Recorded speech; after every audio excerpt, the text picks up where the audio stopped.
이렇게 항상 이렇게 오후 예배 설교나 작년 예배 설교를 하면 늘 뭐 이렇게 청년 예배 설교를 하다가 이렇게 어른들 앞에 서면 떨립니다.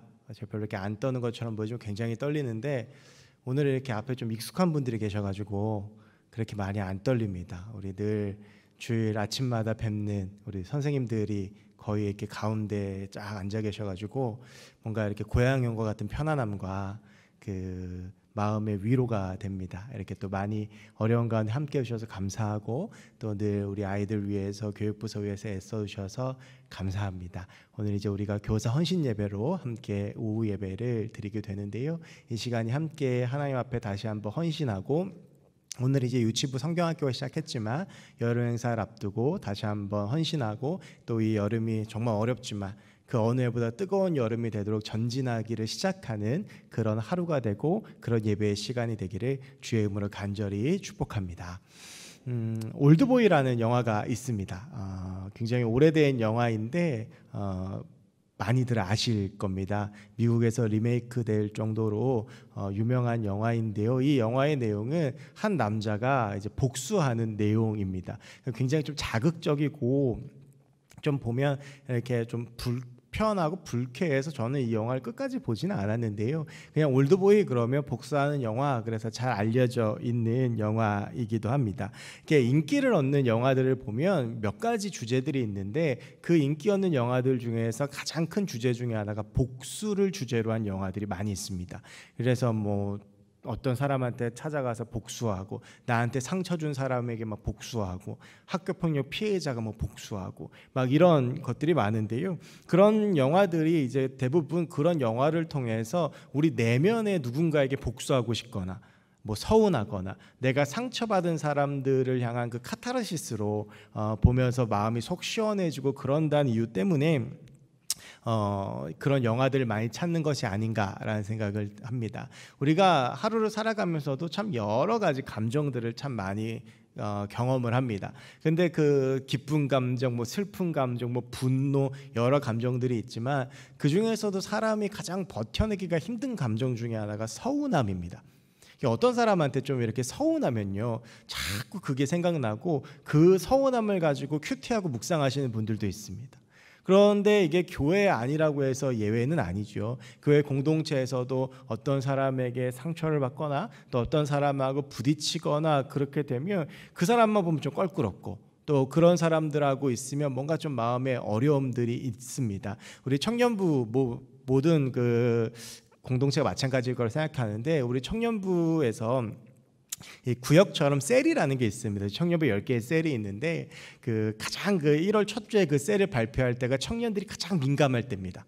그래서 이제 셀 발표하는 것도 청년부는 거의 보안 작전처럼 미리 이게 새어나가지 않도록 엄청나게 보안을 유지를 해서 발표를 하거든요. 근데 이제 딱 그 발표를 하면 그런 이야기하는 청년들이 있어요. 나 이제 교회 안 나올래. 정말 쟤랑 같은 셀이 되기 싫었는데 같이 되는 거죠. 뭐 예전에 사귀었다가 헤어졌는데 우리가 몰랐다든지, 웃는 분들은 그런 경험이 있으신 분들이에요. 청년부 때 사귀었다가 헤어지는데 몰랐다든지, 뭐 싸웠다든지, 뭐 다퉜다든지 이런 서운함이 있으니까 같은 공동체를 묻기가 좀 서운하고 한 거죠. 어떻게 보면 이것이 인간의 당연한 마음입니다. 우리가 신앙생활하고 교회 다니지만 좀 내게 서운하게 한 사람, 내게 상처 준 사람, 내 마음 아프게 한 사람 용서하고 받아들여주고 아무 일도 없이 대하는 거 그렇게 쉬운 것이 아닙니다. 어쩌면 그것이 우리 인간들에게 당연한 감정이기 때문에 그런 복수를 주제로 한 영화들을 보면서 실제로 복수하지는 못하지만 좀 어떤 대상을 대입하거나 하면서 우리의 마음을 푸는 것은 아닌가라는 생각을 해봅니다. 참 그런 생각을 하면서 오늘 본문을 보면 오늘 본문은 정말로 드라마틱하고 극적이고 감동적인 이야기입니다. 우리가 다 아는 내용인데 원래 요한복음 21장 전체를 같이 보아야 하는데요. 1절부터 18절까지 읽으면 성경 봉독하신 집사님 숨 넘어가실까 봐 제가 15절부터 18절까지 했는데 원래 이게 1절부터 이렇게 쭉 봐야 됩니다. 이 내용 여러분들 잘 아시는 내용인데 베드로에게 예수님께서 부활한 예수님께서 찾아오시는 내용입니다. 여러분 베드로는요 우리가 참 잘 알고 있는 제자입니다. 우리가 예수님의 수석 제자라고 알고 있는데 그렇게 된 이유가 마태복음 16장 16절 때문입니다. 예수님께서 가이사랴 빌립보에서 수많은 사람들이 오고 가는 그 지방에서 사람들이 날 누구라 하느냐라고 물었습니다. 그때 제자들이 어떤 사람은 뭐 엘리야, 어떤 사람은 모세요 이렇게 말한다라고 했을 때 예수님께서 물으십니다. 그럼 너희는 나를 누구라고 하느냐? 아무도 대답하지 못하는데 베드로가 대답하지요. 주는 그리스도시요 살아계신 하나님의 아들이시니이다. 예수님께서 이 고백이 너무 흡족하셨어요. 그래서 그때 주님께서 그 당시까지만 해도 베드로의 이름이 시몬이었습니다. 이 시몬이라고 하는 이름은요, 이스라엘의 굉장히 흔한 이름이었습니다. 예수님의 제자 중에서도 시몬이라는 이름의 제자가 또 있거든요. 시몬이라는 이름은 굉장히 이스라엘 이름 중에서 흔한 이름이었는데 그 이름을 게바, 반석이라는 이름으로 바꾸시는데 그게 이제 베드로라고 하는 것과 같은 말입니다. 그러니까 이 베드로의 이름을 베드로로 바꾸시고 내가 너의 이름 위에, 너의 그 고백 위에 내 교회를 세우겠다 라고 약속하십니다. 그래서 우리는 이 베드로라고 하는 제자를 잘 알고 있습니다. 여러분, 이 성경에서요 제일 외우기 어려운 것 중에 하나가 뭐냐 하면 예수님의 12제자입니다. 여러분 다 교사 선생님들이십니다. 예수님의 12제자 외우실 수 있으십니까? 굉장히 어렵습니다. 저 신대원 면접 갔는데요. 그 신학교 4년하고 이제 목사 되겠다고 신학대학원 면접 가는데 그때 물어보셨던 질문이 그 4년 동안 신학했으니까 더 물어볼 건 없고 예수님의 12제자 외워보라고 그랬는데 못 외웠습니다. 베드로, 야고보, 요한, 도마, 뭐 가룟 유다 그 다음에 생각이 안 나요. 그리고 우리가 주로 생각나는 제자들의 특징은 사고친 애들입니다. 나머지 제자들은 잘 기억이 안, 유다, 다데오 잘 기억이 안 납니다. 근데 주일학교 애들한테도 물어봐도 아는 이름이 베드로입니다. 그러니까 그만큼 베드로라고 하는 이름이 예수님의 제자 중에서 가지고 있는 상징성이 상당히 컸다라고 하는 것입니다. 그런데 우리가 잘 아는 것처럼 이 베드로가 대형 사고를 칩니다. 예수님께서 잡히시던 날 밤에 예수님을 잡으러 로마 병사들이 왔을 때만 해도 베드로가 위풍당당했습니다. 그러니까 칼 들고 막 휘둘르다가 말고의 귀도 자르고 막 예수님 절대 못 때리고 가 그런 거 아니겠습니까? 그러다 실제로 예수님께서 붙잡혀 가시고 나서 이 베드로가 그래도 제자들 다 도망갔고 어디로 갔는지 모르지만 나름대로 수석제자라는 책임감은 있었던지 예수님의 재판 현장을 갑니다.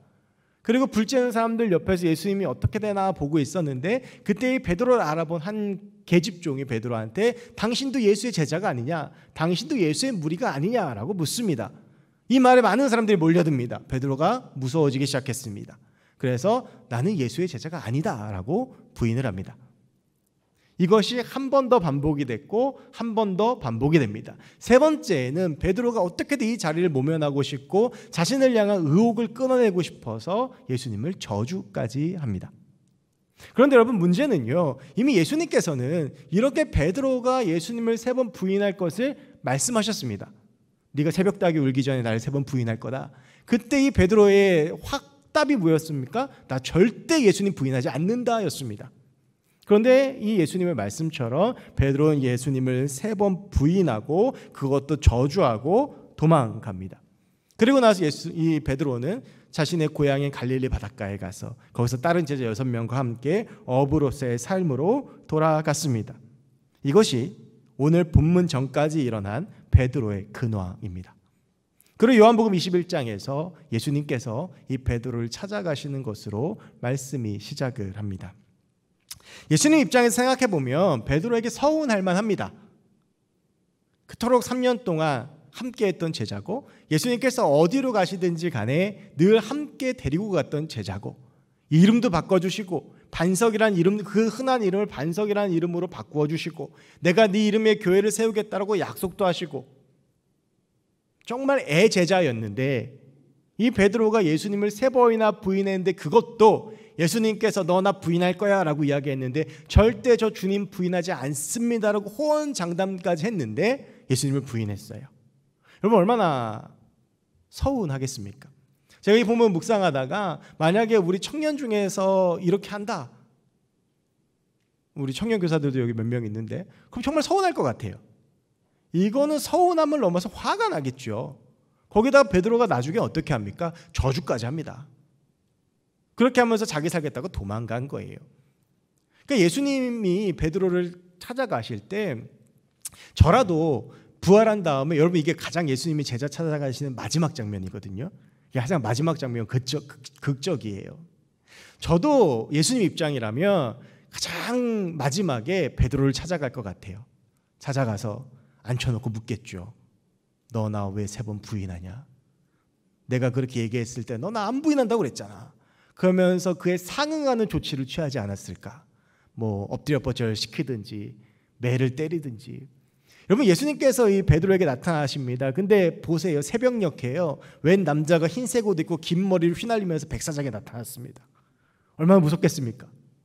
베드로도 너무너무 무서웠습니다. 예수님이란 소리를 듣고 겉옷을 입고 정신없이 뛰어서 백사장에 도착해서 예수님과 마주하는 순간 이 베드로가 자기가 했던 일이 생각났습니다. 그러면서 예수님 앞에 다가가지 못했습니다. 모든 사람들은 이 상황에서 예수님이 화를 내거나 예수님이 책망하거나 예수님이 베드로를 비난하거나 뭐 관계를 끊자고 말하거나 이래야 정상이라고 생각하는데 베드로의 눈앞에 펼쳐진 풍경은 그의 생각과는 전혀 달랐습니다. 예수님께서 손수 불을 피우시고 밤새 수고한 제자에게 떡을 구워 아침을 준비하고 계셨습니다. 그리고 네가 잡은 생선을 가지고 오라고 말씀하셔서 그 생선까지 구우셔서 아침을 대접해 주셨습니다. 그리고 아침을 다 먹을 때까지 아무 말씀도 하지 않으십니다. 그래서 오늘 15절에 보면 그들이 조밥 먹은 후에라고 말씀이 시작하는 것입니다. 여러분, 이렇게 예수님께서 그래 마지막 예정이니까 아침 지어줄게 이런 마음으로 하신 것이 아니라는 것을 오늘 우리는 본문에서 알 수가 있습니다.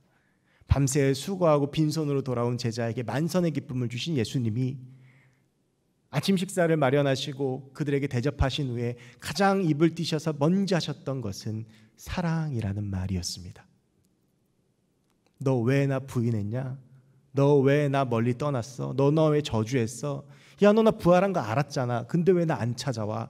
여러분, 예수님의 빈 무덤을 가장 먼저 발견한 막달라 마리아가 예수님의 비어있는 무덤을 발견하고 제일 먼저 달려가서 이야기한 사람이 베드로였습니다.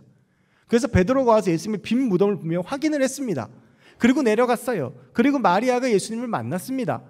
그러면 이 막달라 마리아가 예수님을 만난 것을 누구에게 제일 먼저 상식적으로 얘기했겠습니까?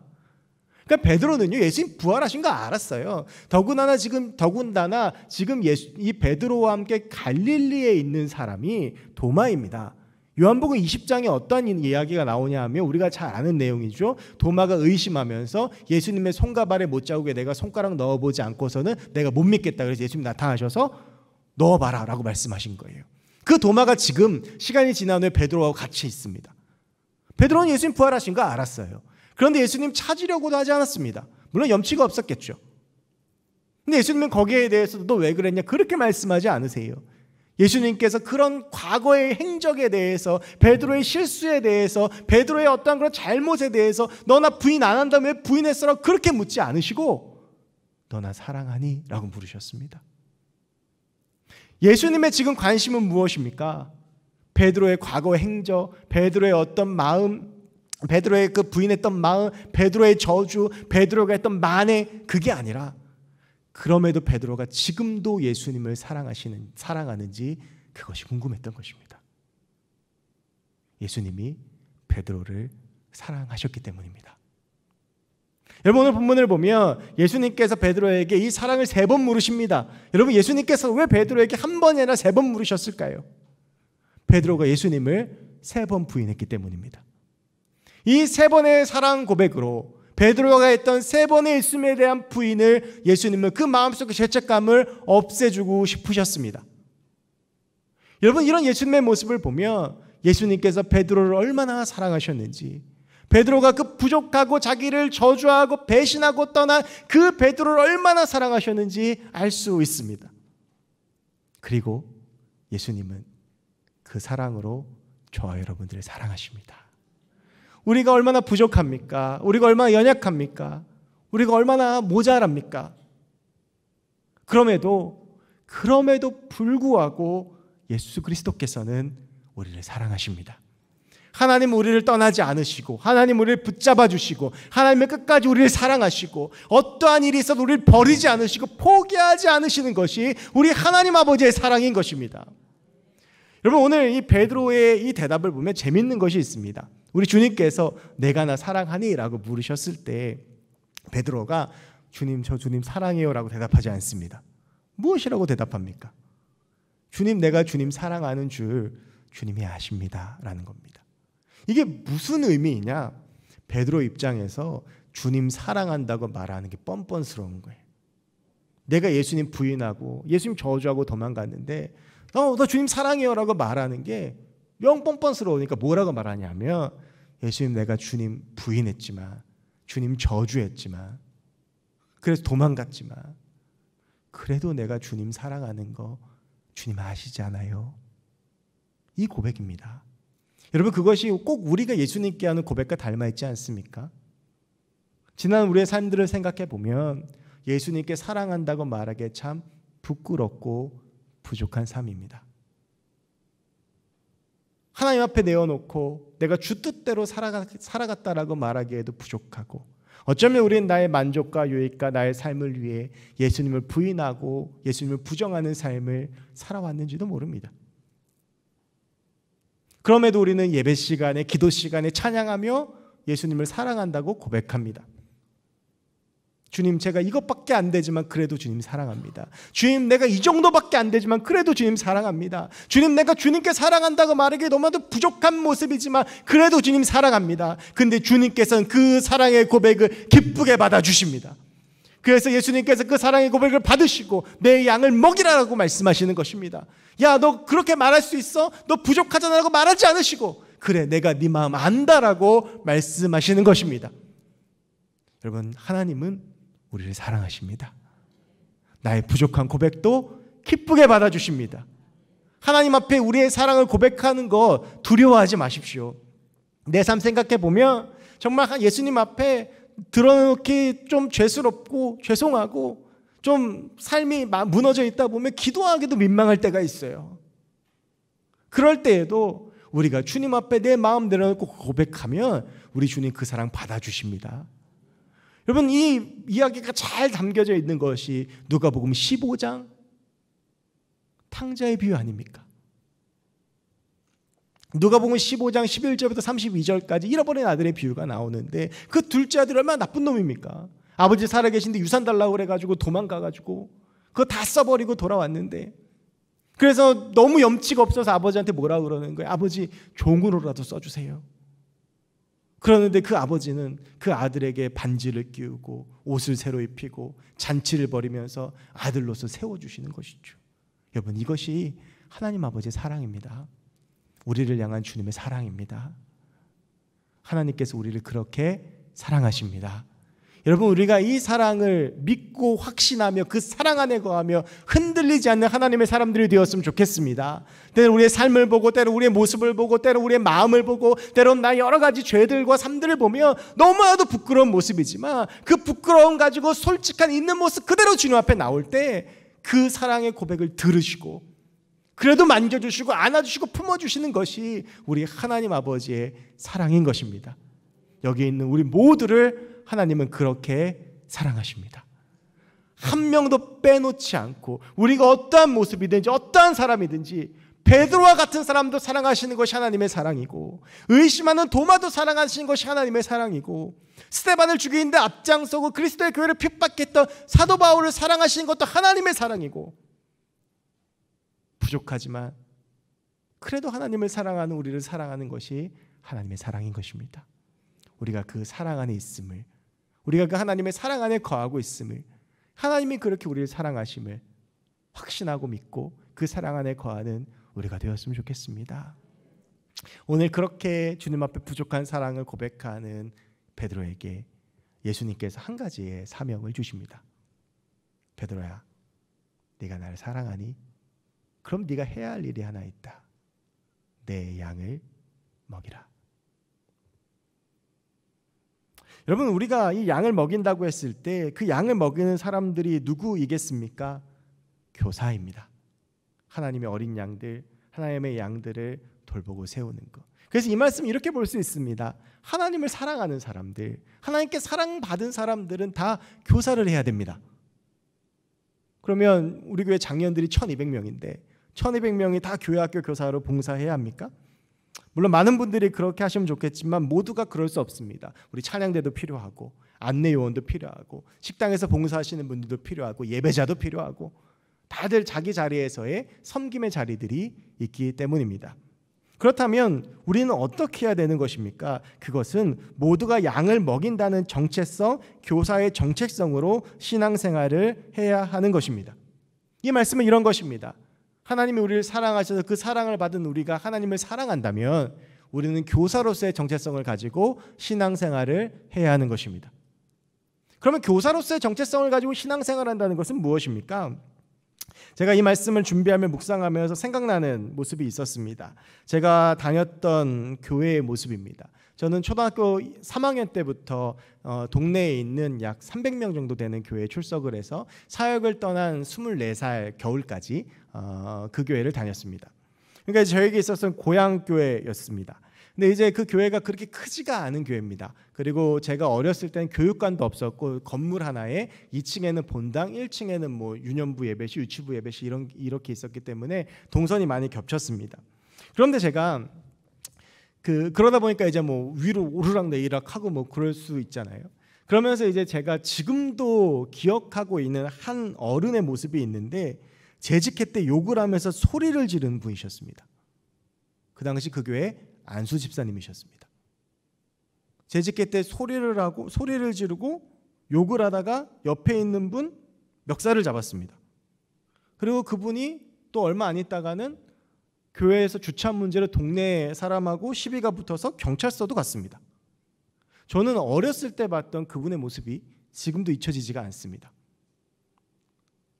근데 또 반면 뭐 그 교회가 그렇다고 그런 분만 있느냐? 그렇지 않습니다.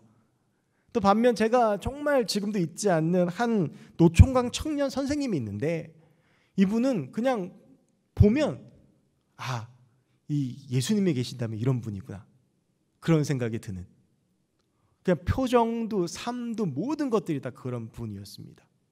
무슨 말씀을 드리고 싶은 것이냐 하면 여러분, 우리가 교회 안에서 보여지는 삶과 모습과 언어와 태도로 우리 아이들이 배웁니다. 교사로서 교회 학교에서 봉사하는 분들한테 배우는 것 이상으로 교회 안에서 보여진 어른들의 모습을 통해서 배우고 교회 안에서 이야기하는 어른들의 언어로 배웁니다. 제가 어렸을 때 저희 어머니가 이 방송 보시면 안 되는데 구역 예배를 저희 집에서 드리면 이렇게 자주 그러시는 않은데 꼭 이렇게 다른 사람들 욕하실 때가 있어요. 막 이렇게 뭐 욕하시고 그래요. 뭐 그게 또 이제 어르신들 재미고. 근데 이제 그런 것들을 하면 애들이 이제 뭘 배우겠습니까? 교회에선 욕하는 건가 보다. 여러분, 우리가 기억해야 되는 건 아이들이 안 보는 것 같지만 다 봅니다. 그리고 배웁니다. 어른들의 예배의 태도 배웁니다. 기도하는 모습 배웁니다. 옆 사람에게 하는 말 배웁니다. 어떻게 신앙생활하는 것인지 배웁니다. 그리고 그것이 그 아이들의 삶과 미래와 모습이 됩니다. 우리의 얼굴을 통해서 아이들은 배우고 우리의 말을 통해서 아이들은 배웁니다. 그래서 우리가 다 교사인 것입니다. 우리가 교사를 다른 말로 하면 선생인데요. 이 선생이 먼저 선과 날생을 씁니다. 먼저 태어난 사람이라는 거죠. 먼저 태어났다라고 하는 것은 어떤 의미입니까? 먼저 인생을 걸어가고 그 인생으로 이야기하는 사람이라고 하는 것입니다. 우리가 먼저 하나님께 사랑을 받은 사람입니다. 그러면 그 하나님의 사랑을 잘 보여주어야 합니다. 다음 세대 교육은 임명받은 교사들만 하는 것이 아닙니다. 다음 세대 교육은 하나님께 사랑받은 우리 모두가 하는 것입니다. 예배의 모습을 가르쳐야 되고 기도하는 모습을 가르쳐야 되고 올바로 신앙생활하는 것이 무엇인지, 어떻게 하는 것이 하나님 뜻대로 살아가는 것인지, 어떤 것이 아름다운 공동체인지, 어떤 것이 아름다운 교회인지 우리가 그것들을 삶으로 가르쳐주지 않고 입으로 하는 교육은 아무런 효과가 없습니다. 교회에서 맨날 어른들끼리 싸우면서 학생들에게 서로 사랑하라고 말하며 그 아이들이 사랑하겠습니까? 예배를 똑바로 드리지 않고 똑바로 신앙생활하지 않으면서 아이들한테 아무리 교육부에서 예배 똑바로 드리고 신앙생활 잘해야 된다고 이야기해도 아무런 소용이 없는 것입니다. 다음 세대 교육은 우리 모두가 하나가 되어서 함께 해야 되는 것입니다. 교사 헌신 예배는 임명받은 115명의 교사들만 헌신하는 것이 아니라 우리 모든 교인들이 다음 세대를 위해서 헌신하며 그 아이들에게 사명감으로라도 제대로 된 삶을 보여주기 위해서 헌신하는 자리여야 되는 것입니다. 다음 세대가 살아나는 것, 우리 모든 어른들의 손에 달려 있습니다. 우리가 어떠한 모습을 보여주고 어떠한 신앙생활을 하고 어떠한 예배생활을 보여주고 어떠한 공동체 생활을 보여주고 어떠한 삶을 보여주는지에 따라서 우리 아이들의 삶이 결정되어집니다. 여러분, 저는 우리 모두가 아름다운 신앙의 전통을 계승하는, 전해주는 하나님의 사람들, 교사들이 되었으면 좋겠습니다. 오늘 이 말씀을 받은 베드로가요, 나중에 인생 말년에 이 교사의 직분에 대해서 이렇게 이야기를 합니다. 베드로전서 5장 2절에서 4절의 말씀입니다. 우리 함께 읽겠습니다. 너희 중에 있는 하나님의 양무리를 치되 억지로 하지 말고 하나님의 뜻을 따라 자원함을 하며 더러운 이득을 위하여 하지 말고 기꺼이 하며 맡은 자들에게 주장하는 자세를 하지 말고 양무리에 본이 되라. 그리하면 목자장이 나타나실 때에 시들지 아니하는 영광의 간을 얻으리라. 아멘. 여러분, 3절을 보시면 맡은 자들에게 주장하는 자세, 가르치고 고압적으로 주입하고 그게 아니라 본이 되라라고 이야기를 합니다. 여러분, 저는 우리 모두가 다 그렇게 헌신하는 하나님의 사람들이 되었으면 좋겠습니다. 우리가 그렇게 살아갈 때 우리 아이들을 통하여 하나님의 놀라운 역사가 나타나게 될 줄로 믿습니다. 또 한 가지는요, 이제는 임명받은 115명의 교사들에게 주시는 말씀입니다. 어떻게 그러면 우리가 교사 직분을 감당해야 되느냐? 18절 말씀입니다. 우리 18절 말씀 같이 함께 읽어보겠습니다. 18절 말씀 한번 띄워주시면 감사하겠습니다. 내가 진실로 진실로 내게 이르노니 내가 젊어서는 스스로 띠띠고 원하는 곳으로 다녔거니와 늙어서는 내 팔을 벌리리니 남이 내게 띠띠우고 원하지 아니하는 곳으로 데려가리라. 아멘.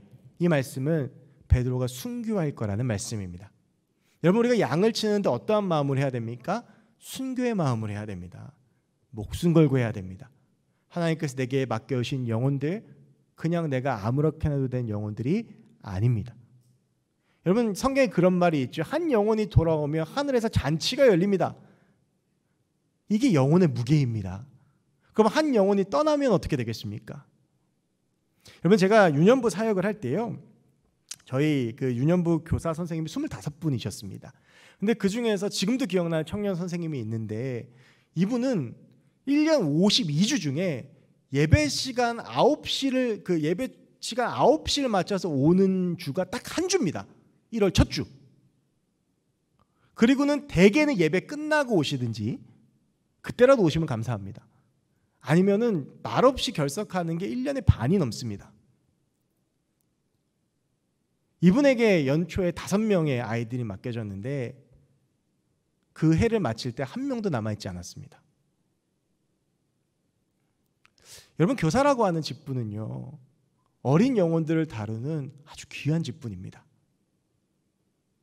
때로는 교사 직분 하다 보면 애들 때문에 열받는 일도 있습니다. 왜 없겠습니까? 제가 말씀드렸잖아요. 제가 유년부 사역할 때 설교하고 얼마 안 돼서 엄청 떨리는데, 제가 유년부 이렇게 설교하면서 여러분 예수님 믿으면 구원받아요 그랬더니 제일 앞에 앉아있던 1학년짜리가 뻥치지 마요 그랬습니다.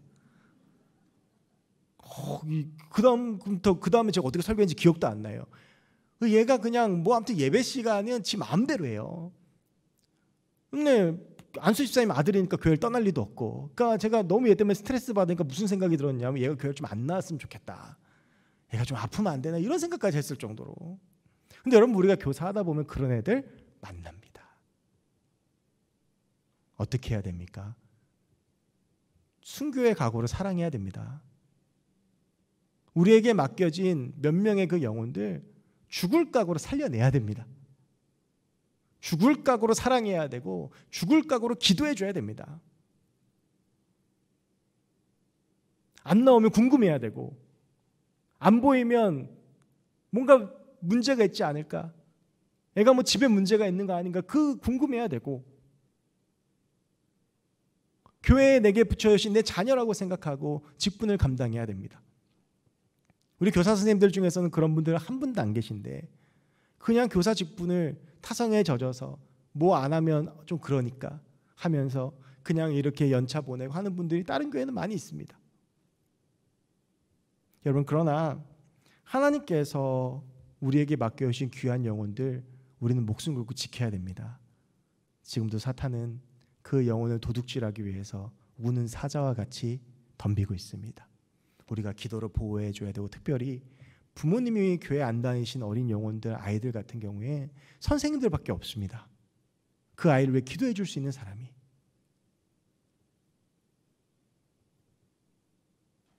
안 나오면 집 앞에라도 찾아가고 어떻게든지 이 아이를 살리기 위해서 기도하고 애써야 되지 않겠습니까? 여러분, 저는 우리 교사들의 열정이 회복되어지고 정말 순교의 각오로 하나님의 사명들을 감당하는 우리가 되었으면 좋겠습니다. 여러분, 특별히 코로나 때문에 참 어렵습니다. 말은 안 하고 있지만 저도 전사님들도 정말 어렵고요. 힘도 빠지고 교사 선생님들 애써주시고 계시지만 어떤 부서는 가면 애보다 선생님이 더 많은 경우도 있습니다. 저희 지금 교회학교 선생님들 결석 거의 안 하시거든요. 매주 제가 보고 봤는데 그래도 기운 빠지고 힘듭니다. 여름 성경학교 저희가 화요일날 교육부 교육자들 모여서 같이 식사하고 하면서 우리 교육부 행사 열심히 해보자, 잘해보자, 으쌰으쌰하고 결의를 다지고 헤어졌더니 그 다음날 여름 수련회 하지 말라고 나왔습니다. 기운 쫙 빠지죠. 지금 몇 달째 이러고 있으니까 많이 어렵고 힘듭니다. 더군다나 저희 교회 교육부 코로나 전에 200명 좀 넘게 모였다가 코로나 때문에 예배 중단되고 다시 처음 모였을 때 100명 좀 넘게 모였다가 지난주에 142명 예배 드렸습니다. 청년부 100명 예배 드리다가 30명으로 떨어졌다가 지난주에 71명 예배 드렸습니다. 아, 이제 회복기구나. 이제 더 기도하고 열심히 하고 여름 행사 치르면 잘 회복되겠다고 생각했는데 다시 또 어려워졌습니다. 이런 거 생각하면 어렵고 힘듭니다. 꺾입니다. 그러나 분명한 건 지금이 더 기도할 때인 것입니다.